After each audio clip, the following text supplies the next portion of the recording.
बिस्मिल्लाहिर्रहमानिर्रहीम। अस्सलाम वालेकुम नाज़रीन। हुकूमत पाकिस्तान ने एक कमीशन अपॉइंट किया था ऑडियो लीक से मुतल्लिक कि उसकी तहकीक करें, उसमें जो आवाज़ें और जो मटीरियल है उनसे मुतल्लिक फोरेंसिक करवाएं और उसकी मुकम्मल तहकीक करके हुकूमत पाकिस्तान को उसकी रिपोर्ट पेश करें। इस कमीशन को लीड कर रहे थे जनाब सीनियर प्यूनी जज काजी फाइज़ ईसा साहब और लाहौर इस्लामाबाद हाई कोर्ट के चीफ़ जस्टिस और इसी तरह बलूचिस्तान हाई कोर्ट के चीफ़ जस्टिस। ये 3 रुकनी बेंच बनाया गया था हुकूमत की तरफ से। इसको इमरान खान ने चैलेंज किया था और जो सुप्रीम कोर्ट के मौजूदा सदर हैं उन्होंने भी इसको चैलेंज किया था। सुप्रीम कोर्ट ऑफ पाकिस्तान के 5 रुकनी बेंच जिसमें चीफ जस्टिस उमर अता बंदयाल साहब भी शामिल हैं, उन्होंने इस कमीशन की कार्रवाई को मुअत्तल कर दिया था और कमीशन को काम करने से रोक दिया था और साथ ही उन्होंने नोटिस जारी किए थे हुकूमत पाकिस्तान को और दूसरे फरीकैन को और उनसे जवाब तलब किया था। तो आज की बड़ी खबर ये है कि जो कमीशन अपॉइंट हुआ था उन्होंने भी अपना जवाब सुप्रीम कोर्ट में जमा करवा दिया है और उन्होंने जो सबसे बड़ा एतराज़ किया है इस समाअत पर और इस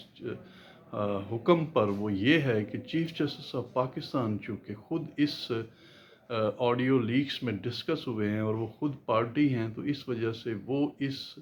जो बेंच है इसको लीड नहीं कर सकते, इसको हेड नहीं कर सकते और वो समाअत नहीं कर सकते। उस स्टेटमेंट में जो जवाब जमा करवाया है उसमें ये भी कहा है कि चीफ जस्टिस साहब जो हैं उनकी सास से मुतल्लिक ये ऑडियो लीक्स थी और इसलिए ये एक उनका भी इसमें मफाद शामिल है, तो इस वजह से वो इस कार्रवाई में हिस्सा ना लें। एक और ऑब्जेक्शन जो उन्होंने किया है वो किया है सदर सुप्रीम कोर्ट बार एसोसिएशन जो आबिद ज़ुबैरी साहब हैं उन पर कि उनकी भी ऑडियो लीक्स में उनका नाम है और उनकी ख़ुद आवाज़ भी इसमें शामिल है, तो वो कैपेबल नहीं है इसमें, वो एज ए विटनेस तो आ सकते हैं लेकिन वो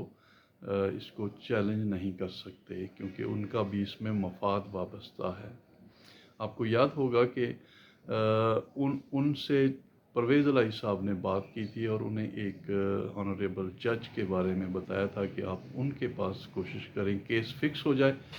तो उन्होंने आगे से कहा था कि जी हम ट्राई करेंगे। एक और वकील साहब हैं जोजा साहब, उनसे भी परवेज़ इलाही ने बात की थी। तो इस तरह ये आज जवाब जो है काजी फाइज़ ईसा की सरबराही में जो कमीशन है उन्होंने सुप्रीम कोर्ट ऑफ पाकिस्तान में जमा करवा दिया है। इसके अलावा आप जानते हैं कि एक नया एक्ट रिव्यू एक्ट 2023 के नाम से वजूद में आया है और उस पर सदर पाकिस्तान ने भी दस्तखत कर दिए हैं और वो एक बाकायदा कानून की हैसियत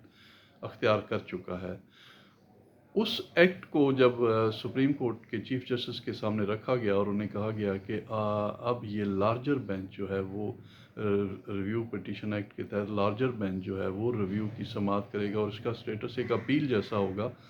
तो उस पर चीफ जस्टिस साहब जो हैं उन्होंने केस को एडजर्न कर दिया था और उसे दोबारा कल के लिए फ़िक्स किया हुआ है। इसमें एक बड़ी दिलचस्प बात है, वो ये है कि आप जानते हैं कि इमरान खान की जो हुकूमत ख़त्म हुई थी उससे पहले उन्होंने एक डिप्टी स्पीकर ने एक रूलिंग के ज़रिए वो तहरीक अदम एतमाद की करारदाद ख़त्म कर दी थी, तो उस पर चीफ जस्टिस साहब ने आज खुद नोटिस लिया था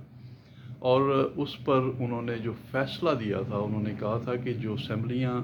डिज़ॉल्व की हैं इमरान खान ने और जो रूलिंग दी है डिप्टी स्पीकर ने वो गैर कानूनी है, असम्बलियाँ बहाल कर दी थी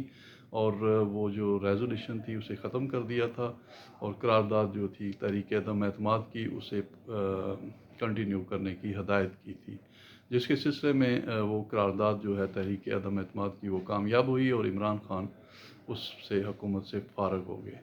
तो ये इस वक्त जो कानून बना है इसमें इमरान खान को भी फ़ायदा हो सकता है। इमरान खान ख़ुद जो है रिव्यू पिटीशन में जा सकते हैं और कह सकते हैं कि मेरी हुकूमत जो है वो गैर कानूनी तौर पर ख़त्म हुई थी, इस पर रिव्यू किया जाए, तो लार्जर बेंच जो है उनकी केस की समाअत करेगा। तो इस तरह ये एक दो धारी तलवार है, जो कानून حکومت نے بنایا ہے وہ اس کے خلاف بھی استعمال ہو سکتا ہے۔